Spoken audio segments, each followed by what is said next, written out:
આજે જ્યારે કચ્છ મોરબી લોકસભા સીટનું જ્યારે પરિણામ આવ્યું છે અને જે પ્રકારે કચ્છ અને મોરબીના સૌ મતદારો જનતાએ ત્રીજી વખત મારા ઉપર વિશ્વાસ અને ભરોસો મૂક્યો છે, હું એમનો હૃદયથી ધન્યવાદ કરું છું, આભાર માનું છું।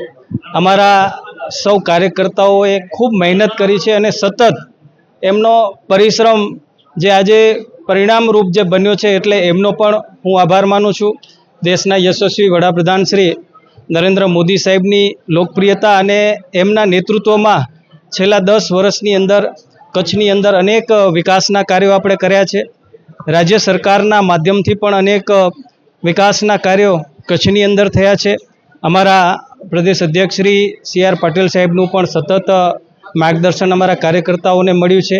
આજે કચ્છની જનતા, મોરબીની જનતા અને મતદારોએ જે ત્રીજી વખત મારા ઉપર વિશ્વાસ અને ભરોસો મૂકીને મને ત્રીજી વખત 5 વર્ષ માટે જ્યારે સેવા કરવાનો મને અવસર આપ્યો છે ત્યારે હું હૃદયથી એમનો આભાર માનું છું અને આપના માધ્યમથી હું સૌને વિશ્વાસ અપાવું છું કે આવનાર 5 વર્ષની અંદર કચ્છ અને મોરબી લોકસભા ક્ષેત્રની અંદર વિકાસના કાર્યોને હું આગળ વધારીશ।